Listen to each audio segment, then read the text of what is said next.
રક્ષક જ બન્યા ભક્ષક. બાવળાની પીઆઈની દાદાગીરી આવી સામે.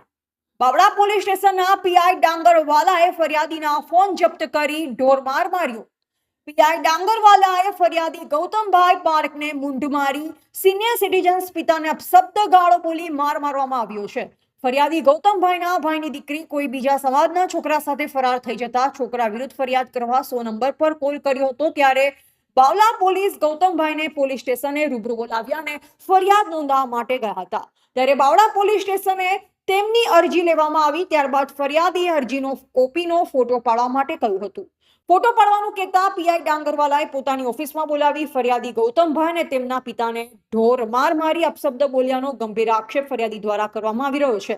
પીઆઈ ડાંગરવાલા અને બીજા 2 પોલીસ કર્મચારી દ્વારા એટલો બધો માર મારવામાં આવ્યો હતો કે ફરિયાદી ગૌતમભાઈ બેભાન થઈ ગયા હતા, જેથી તેમને અલગ અલગ હોસ્પિટલમાં સારવાર માટે લઈ જવામાં આવ્યા. જે હાલ ફરિયાદી સાણંદની ખાનગી હોસ્પિટલમાં સારવાર લઈ રહ્યા છે. ફરિયાદી અને તેમના પરિવારે જિલ્લા પોલીસ વડાને મૌખિક રજૂઆત કરી લેખિત અરજી કરી ન્યાય માટે ઉગ્ર માંગ ઉઠાવી રહ્યા છે.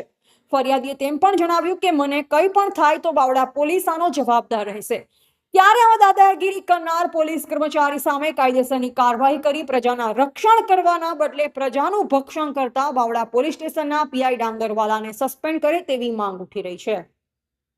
નામ છે ને ગામ? મારું નામ રૂપલબેન ગૌતમભાઈ પારેખ, સાણંદ. શું ઘટના હતી? ઘટના એવી હતી કે મારા જેટની બેબી નાસી ગઈ છે. કોરી પટેલનો છોકરો એને લઈને નાસી ગયો છે, તો એના માટે મારા પતિ ખાલી પૂછપરછ કરવા ગયા. એમાં 100 નંબર ઉપર મારા પતિએ ડાયલ કર્યો તો અમને પોલીસવાળાએ તેમને ત્યાં બોલાયા એટલે મારા પતિને માર્યા પીઆઈ. શું પીઆઈ નામ હતું? પીઆઈનું નામ ડાંગરવાલા. અને મારા પતિને એટલા બધા માર્યા છે કે એની સ્થિતિ જોવો તો ખરા સાહેબ, એ બોલી શકવાની સિચ્યુએશનમાં નથી. તો આનો ન્યાય અમને કોણ આપશે? અમારે ન્યાય જોઈએ છે, બીજું કંઈ નહીં. ઓકે, તો ફરિયાદ કરી આ બાબતે? હા, ફરિયાદ કરીને. આપણું નામ છે ને શું ગામ? મારું નામ ભાઈલાલ વિશાંતાભાઈ વાણંદ. ગામ તમારું? મારું ગામ અહીંયા છે રહેવશ સાણંદ. શું છે ઘટના? ઘટના એવી છે કે અમારો મોટો દીકરો બાવળા રહે છે, અશોકભાઈ, અને તેની દીકરી નિરાલી, જે ઘેર ન હોવાથી અમે પોલીસ સ્ટેશને જાણ કરવા ગઈ. તેમજ તે દિવસે 6/4/2024ના દિવસે જે એની સામેવાળા અમને અને એમના પરિવારને ધાક ધમકી આપતા હતા, તેમજ અમે ભગાડી રહેલ છે એવું અમને કહેતા હતા.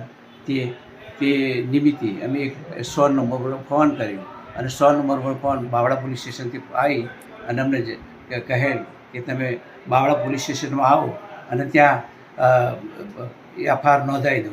તો અમે જ્યાં બાવળા પોલીસ સ્ટેશને એફઆઈઆર નોંધાવા ગયા તો પછી અમારી બાવળા પોલીસ સ્ટેશનમાં એફઆઈઆર નોંધાઈ. એફઆઈઆર નોંધાયા પછી અમે ફરિયાદીની જે એફઆઈઆરની કોપીની માગણી કરી તો અમને કોપી આપી નહીં. તો ત્યારબાદ પછી અમે એનો ફોટો પાડ્યો. તો ફોટો અમે પાડ્યો પછી અમને ના પાડવા દીધો. તો પછી ગૌતમભાઈના તેમજ ભાઈલાલભાઈના બંનેના ફોન લઈ લીધા અને ત્યારબાદ પછી અમને પીઆઈ ડાંગર સાહેબ જે એમની ચેમ્બરમાં લઈ ગયા અને મારા પુત્ર ગૌતમભાઈને જેમ મૂઢ મારે મોઢે તેમજ શરીરે અન્ય ભાગે તેમજ પેશાબના ભાગે દરેક હૃદયના પણ ભાગ ઉપર મૂઢ મારે, જેની સ્થિતિ હાલત ગંભીર.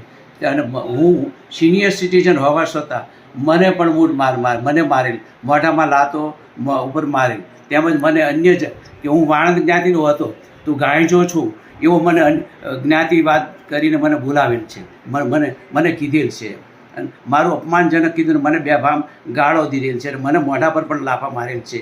તેમજ બીજા અન્ય 2 પોલીસ